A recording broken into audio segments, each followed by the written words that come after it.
Hello friends, हमारे यहाँ तो लास्ट 4 दिन से सूर्य देवता के दर्शन नहीं हो रहे हैं।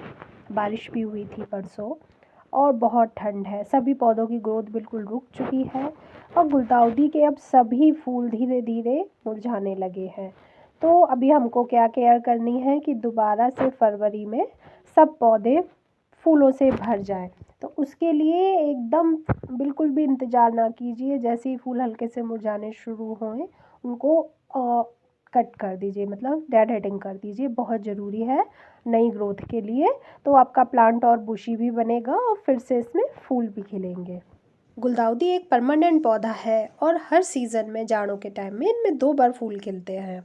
गुलदाउदी में फरवरी के टाइम से एफिड्स का भी बहुत अटैक होने लगता है, तो आप उस पर ध्यान रखिए। नीम ऑयल का स्प्रे करते रहिए और सबसे मेन चीज़, आप गुलदाउदी को कटिंग कर करके प्रोपोगेट करते रहिए। ये सबसे बेस्ट तरीका है गुलदाउदी को सालों साल बचाने के लिए। किसी कारणवश हो जाता है कि कभी हम कहीं बाहर गए या कुछ भी हो और एक पौधा ख़राब भी हो गया, तो कम से कम 3-4 पौधे हैं तो उनमें से एक बचा रहेगा और फिर उसी एक पौधे से जुलाई में हम फिर से कटिंग लगा के बहुत सारे पौधे बना सकते हैं। तो ये सबसे बेस्ट तरीका है गुलदाउदी को सालों साल तक अपने पास बनाए रखने के लिए। स्पेंट फ्लावर को लेके आप अपनी कंपोस्ट पिट में डाल दीजिए या फिर अगर बड़ा गमला फिल करना है तो उसमें भी ये सारे फूल नीचे डाल दीजिए। इसकी खाद बन के तैयार हो जाएगी। अब डेड हेडिंग तो हो गई, लेकिन अब हम देंगे अपने प्लांट्स को थोड़ी सी एनर्जी, जिससे वो जल्दी जल्दी नई बड्स बनाएं और उसमें ढेर सारे फूल खिले। उसके लिए थोड़ा सा उनको चाहिए फूड। तो उसके लिए मैं वही अपना वर्मी कंपोस्ट 7 इंच के गमले के लिए 2 मुट्ठी करीब वर्मी कंपोस्ट, 1 मुट्ठी बोन मिल पाउडर और आधा मुट्ठी नीम खली पाउडर दूँ। क्योंकि गुलदाउदी मेरा लास्ट ईयर के पौधे हैं और सेम गमले में लगा हुआ है, तो मैंने उसकी सॉइल चेंज नहीं की है। लेकिन इस सीज़न में जाड़ों के लिए मैं 2 बार फर्टिलाइज़र ऐड करती हूँ।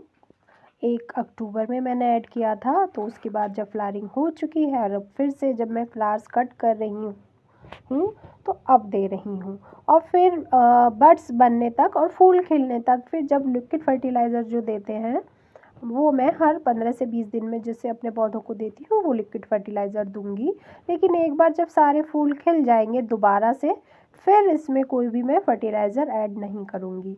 याद रखिए, ज़्यादा फर्टिलाइज़र अगर आप अपने पौधों को देंगे तो वो भी नुकसानदायक है। ज़्यादा फर्टिलाइज़र की भी ज़रूरत नहीं होती है। अच्छी तरह से इस तरह से गुड़ाई करके साइड से मैं बना लेती हूँ एक छोटा सा गड्ढा पिट टाइप का। उसमें मैं कंपोस्ट फिल कर देती हूँ। कंपोस्ट फिल करने के बाद ऊपर से सॉइल से उसे ढक देती हूँ। ये भी बहुत ज़रूरी है क्योंकि कंपोस्ट जो होती है वो थोड़ी हल्की होती है। अगर आप ऊपर से डाल देंगे तो जैसे अभी बारिश ही हुई थी तो ज़्यादा पानी अगर गिरेगा तो वो ऊपर से फ्लोट होके आपकी कंपोस्ट बाहर बह जाएगी। तो इस तरह से जब भी कंपोस्ट दें ऊपर से थोड़ी सी एक पतली सी लेयर सॉइल की भी ज़रूर लगा दें। अब इसके बाद इसमें अच्छे से पानी दीजिए और पानी देने के बाद इंतज़ार कीजिए। फिर से फरवरी में पूरा जो पौधा है फूलों से इसी तरह भर जाएगा। फरवरी से गुलदाउदी में बहुत ध्यान रखना है एफिड्स का, क्योंकि बहुत एफिड्स का अटैक आपको देखने को मिलेगा फरवरी मार्च में। तो नीम ऑयल का रेगुलर स्प्रे कीजिए। और इस समय क्योंकि धूप बिल्कुल निकल नहीं रही है तो सभी पौधों की ग्रोथ थोड़ी सी स्लो रहेगी या रुकी सी आपको लगेगी। जब वे फिर से धूप निकलने लगेगी अच्छी सी तो सभी पौधों में ग्रोथ अच्छे से स्टार्ट हो जाएगी। लेकिन इस समय आप बिल्कुल भी टेंशन ना लें क्योंकि ग्रोथ काफ़ी स्लो रहेगी जब तक ये पीक टाइम विंटर का इतना ठंड बनी रहेगी।